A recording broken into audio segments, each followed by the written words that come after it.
My name is Kwabena Chenchaini. Many thanks for joining us here on News Desk. Now, the Judicial Council is urging the Judicial Service Staff Association to call off their strike.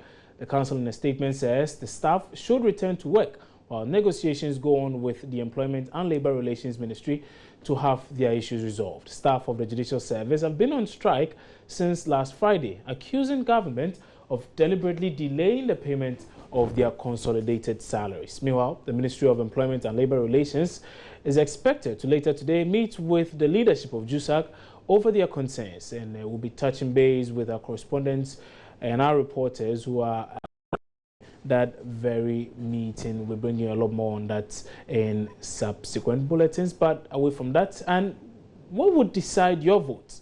Well, a new study by the Center for Democratic Development is suggesting more Ghanaians vote based on personal gains rather than issues of national interest. Now, according to the No Poor policy brief produced by CDD in April 2016, 6 out of every 10 Ghanaians would vote for a candidate if he or she could provide their personal needs rather than the constitutional mandate of a member of parliament. Among other things, the report also shows 1 in every 3 Ghanaians thinks the duty of an MP is to provide their personal needs, like paying for their ward's school fees. Even though the issue is one that has largely been known, this new report goes to show how serious it may be, according to Programs Officer at CDD, Regina Oforia Manfutete. The policy brief or the survey has also shown that majority of voters expect their MPs to engage in developmental projects in their constituencies. And that tells you when you are poor, you'll be interested in development. And they also expect that their MPs support them financially, individual benefits. Instead of public good, they are more thinking of their individual good. And for me, it's because of poverty, because if things are okay for me, if I go to hospital and I get my NHIS card working well for me, I don't need to have a hospital bill and go and chase my member of parliament to settle it for me.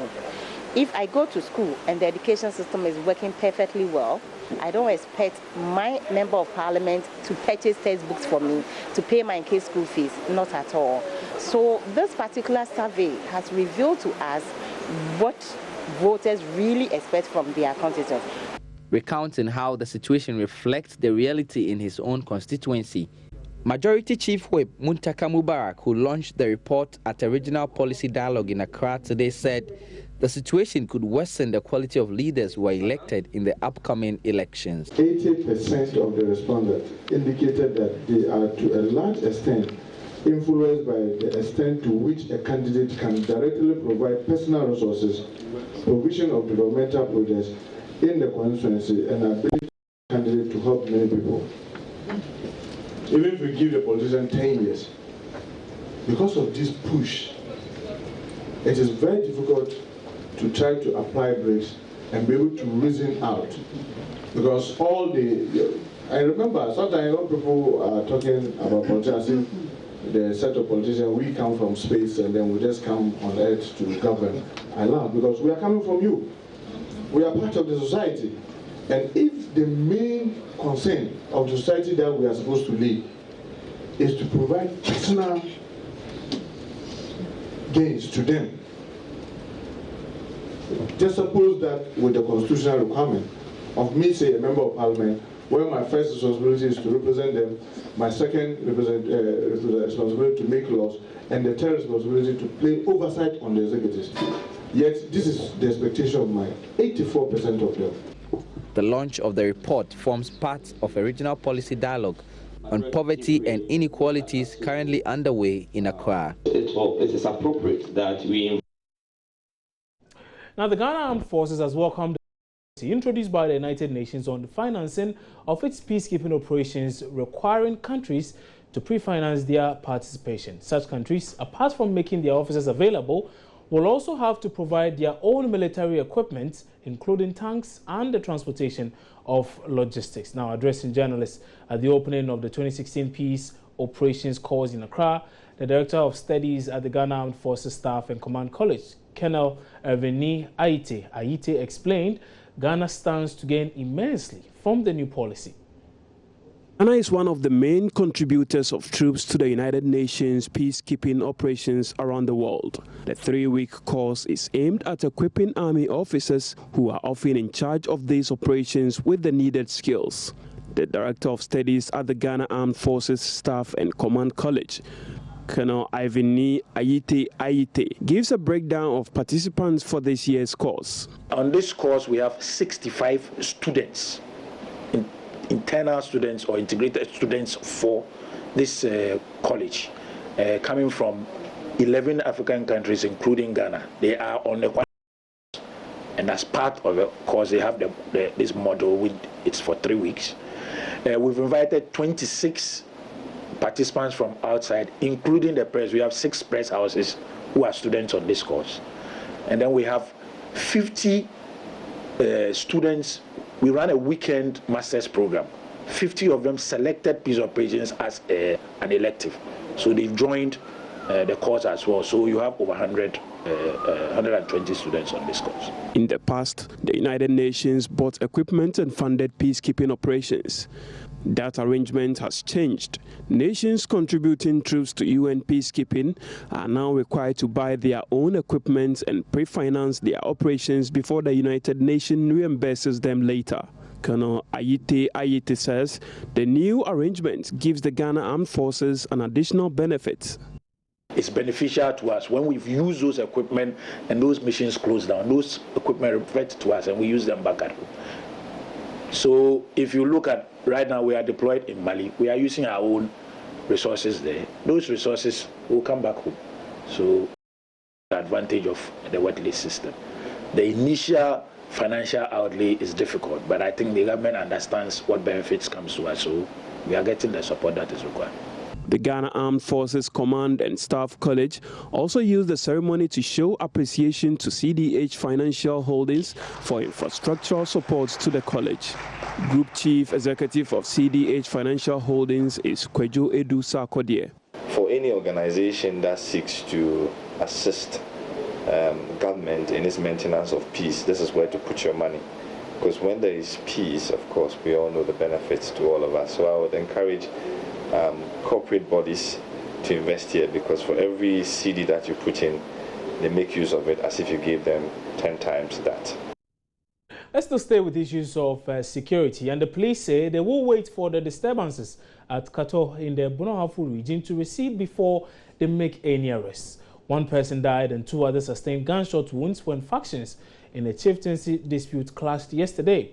The violence erupted after the Queen Mother, Nana Asrache Abebio, allegedly tried to install her son, contrary to a directive from the Regional Security Council. Bonafu Regional Police Public Relations Officer ASP Christopher Terrier has been speaking to join us on this issue. He says the police are waiting for calm to return before making any arrest. Let's go live now to the area and speak to correspondent Precious Semevo, joins us on the line with a lot more on the situation currently on the ground. So, Precious, what's the situation at Kato this morning?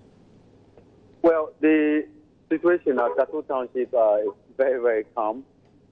If you've not heard or seen anything about Kato yesterday, and this is the first time you're coming to Kato, the town is a normal town. What I've been here quite a number of times, and everything appears normal. Everybody is going about his or her normal, activities. But one significant thing that you see if you come to town is that there is a red armband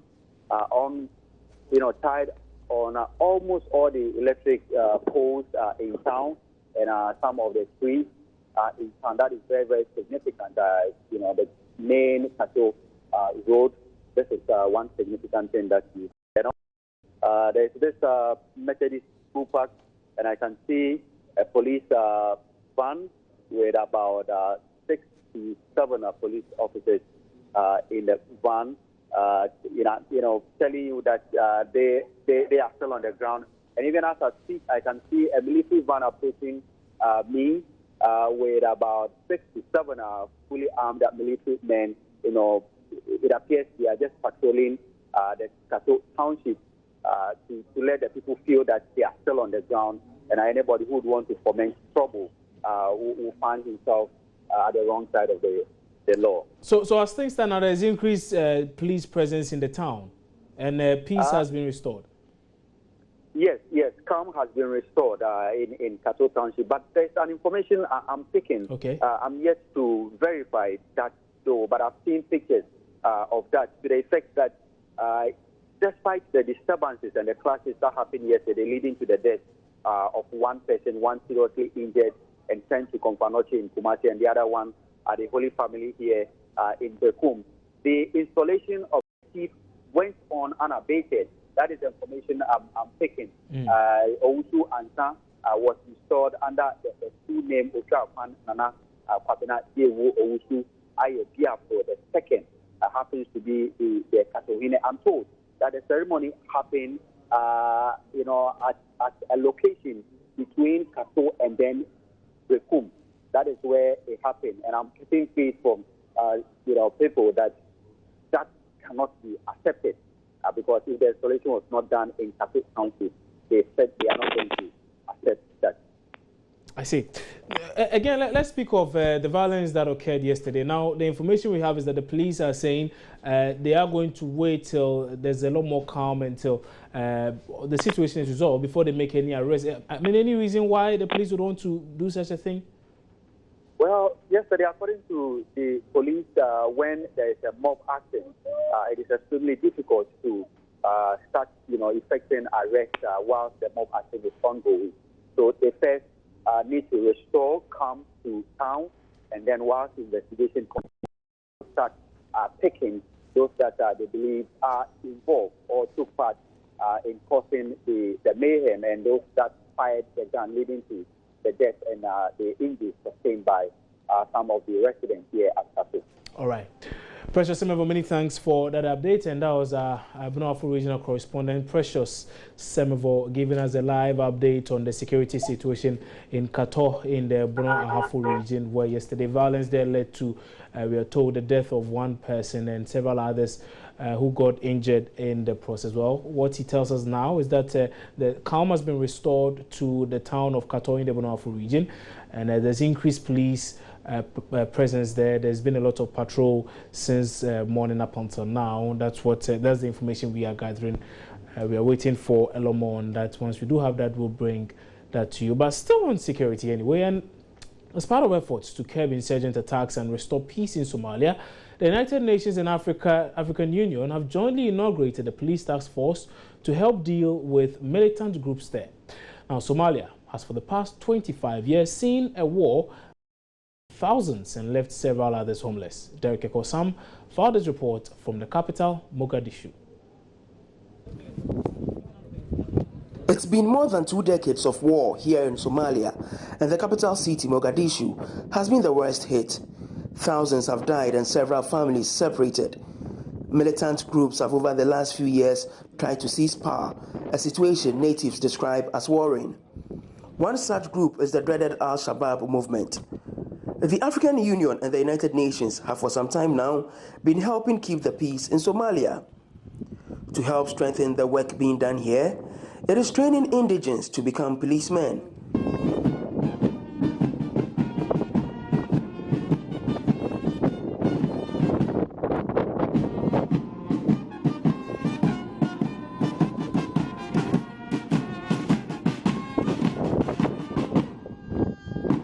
About 200 of them have been added to the force on Monday in Jubaland, Kismayo.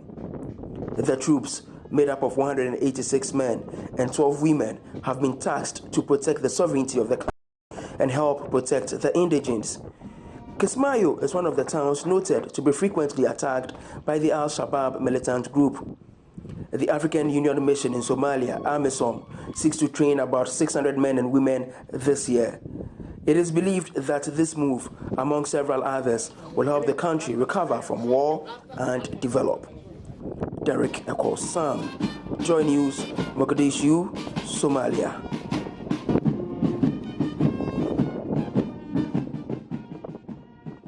So that was my colleague Derek Ekosam, who is currently in Somalia and filed that report. Let's try and get an update on the situation there as well. And he's joining me now via Skype with a lot more details. Derek, good morning. I hope it's also morning there. Well, it's afternoon here in Mogadishu, Governor. We are 3 hours ahead of you. So if it's 10:17 in Ghana, it's about 1:17 here in Somalia. Mogadishu, okay, interesting.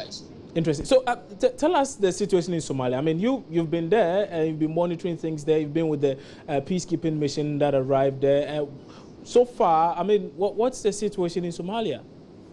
Well, I think today, for instance, I've been interacting with the Minister for Information, Culture and Tourism, and he tells me that the country is doing all it can to get back on track. They're actually reaching out to Somalians in the diaspora to come out and help rebuild the town. You go through the town, Governor, I've traveled wide. I've never seen a town that has a lot more soldiers like we have in Somalia. At every point in time, you are searched. You have soldiers with guns, you even have children with guns. There are a lot of child soldiers here in Somalia, and it tells you that they don't take the peace they are enjoying currently for granted. In as much as they believe that they can be attacked at any time, they are still mindful of the fact that they need to help rebuild the country. So the process is ongoing. The African Union mission in Somalia, AMISOM, is doing a fabulous job here by helping the people recover from their losses. You go through that and realize that towns, some buildings are wrecked, families have also been separated.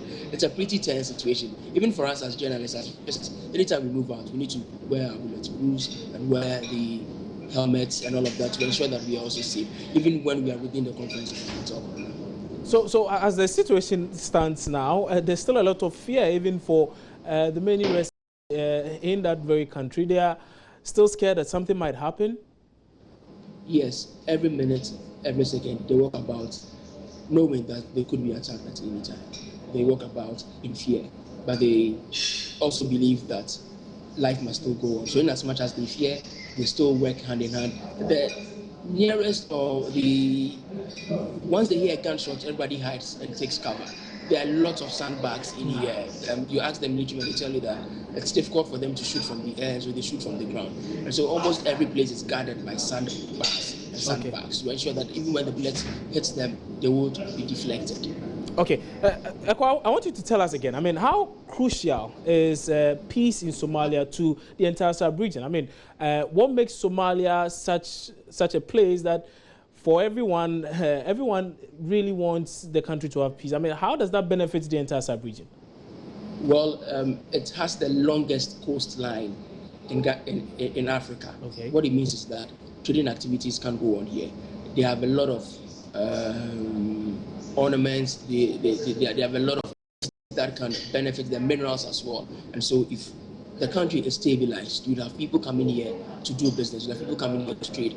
And also, you speak to the soldiers, to the police, they tell you that if the country was peaceful, they wouldn't be here working. It means that they would have also stayed in their various and contributing their quota towards developing their various countries. What it means is that they have had to leave their homes, come here to help keep the peace. And so peace in Somalia would help the continent because it also has a lot at stake. It has a lot of things to offer to the continent. So peace here is something that will go a long way to renew to the benefit of the continent. And that is why the United Nations mission in Somalia and the African mission in Somalia say they are leaving no stone unturned to ensure that peace returns to Somalia.